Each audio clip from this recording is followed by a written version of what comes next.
In problem 7, we are going to graph again like we did back in problem 3, but now we're going to add in a couple other things that we've talked about when we did our sine and cosine. So looking at part A, we're going to graph cosecant from 0 to 2 pi, and we're doing the cosecant of theta minus pi over 2. So we're going to start by relating cosecant to its reciprocal. So the reciprocal of cosecant is sine. So we're going to do y equals sine of theta minus pi over 2. So minus pi over 2 is going to be a k value. That's going to shift me down pi over 2. So we'll talk about what that does here in a second. But in my sine graph, I have an a value that's 1. I have a b value that's 1, which means my period is going to be 2 pi. And then I've got this k value that is negative pi over 2. So it's going to shift me down pi over 2.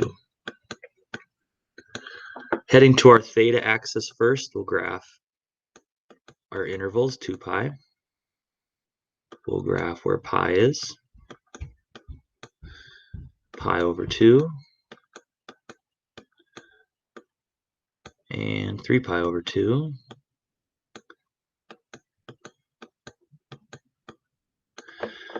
And then we're going to do a shift down pi over 2. And pi over 2 is 0.57, which is pretty close to 0.5. So there's where negative pi over 2 would be. That means negative 1 would be about right there. And then we'll make pi over 2 up here. And positive 1 would be a little bit above that. There. First, the shift. So sine theta pi over 2, that's the model I'm going to use. It shifts down pi over 2. So this is going to be my new x-axis I'm going to use. So I'm shifting all those points down pi over 2. There's my new x-axis, and I'm just going to graph sine. So sine goes to its maximum, which if I'm at 0.57, it's going to go up about 0.5, so that's about 0.07 I'm trying to estimate. Here, then it's going to go down to about negative 1.07, somewhere in there, and then back to 0.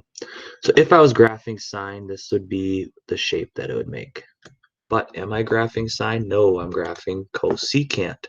When you're graphing cosecant, we're going to find where those asymptotes are. I'm going to do my asymptotes in green so they stick out a little bit. Find my asymptotes are wherever that sine graph hits 0. So it's going to hit 0 right there, and right there. So remember that shift down pi over 2, that is like where my new x-axis is. And then wherever it crosses that x-axis, those are your points that are undefined, because 1 over 0 is undefined. Then we'll take the tops and bottoms of our hills and start making our horseshoes. So there's our one horseshoe going up to the asymptotes this way.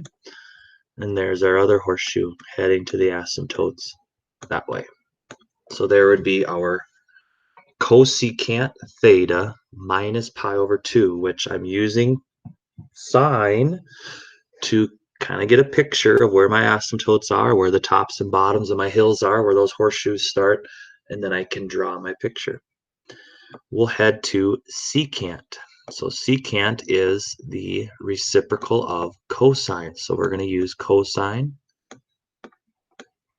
1/4 theta to start making a picture of this one.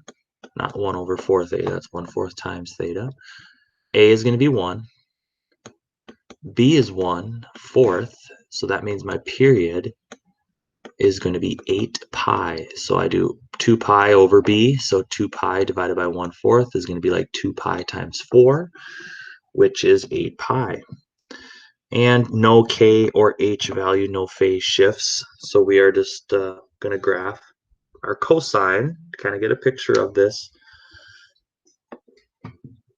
And then we can start making our secant. So 2 pi is right here. Pi is going to be right here. And pi over 2 would be right there. And 3 pi over 2. And start looking at my cosine. So cosine of 1 Cosine will start at 1, I should say. So cosine, we're going to go here. Now, 8 pi is a complete cycle. So of cosine, remember it's broken up into fourths. It's going to go to 0, then it's going to go down to its negative, then it's going to go back up to its 0, and then finish at the maximum. Well, if I'm only going 1/4 of the way across the x-axis, she's upstairs. 1/4 of the way to 8 pi is right here, so my cosine graph would be this position right here. And we don't need to graph that, but that's what it would be. That's all that I would be able to graph of that cosine 1/4. It's only 1/4 of the cycle. This position then, where it's at 0, that's my asymptote. Right there. And then I can only draw half of this horseshoe. This horseshoe is just going to go like this. And then it's going to ride up that asymptote up to infinity. So that's all I can graph. If it's only showing from 0 to 2 pi 1/4 of the cycle, I can only graph one part of that horseshoe. And that would be it for my graph. For a visual, just in purple here, this is what the cosine would be doing. It's going to be heading down to here, go down to the minimum, and then finish back at the maximum. And way over here would be 8 pi. So one cycle takes 8 pi units. So I'm only able to graph to 2 pi. I can only do 1/4 of that cycle, which is just that position right there. That's all we can do. But we don't need to graph the cosine. Just wanted to give you a visual of where that cosine is going. So there's your secant, 1/4. Let's finish up with cotangent. So cotangent is, you're not using tangent at all. It's its own graph. So we can do our A value, which is 1. Our B value is 1/3, which makes our period pi over 1/3, which is going to be 3 pi. So a period is going to be 3 pi. I'm only graphing to 2 pi, so we'll only be able to see part of this graph. There's pi right there. And I don't need to do the pi over 2 and all that.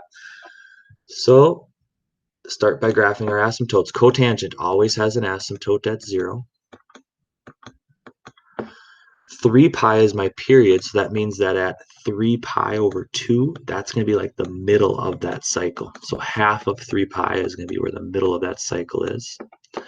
And then graphing my cycle, I can start coming down this asymptote, heading through here, and I'm not going to be able to reach that other asymptote. So roughly, that's going to be what my graph would look like.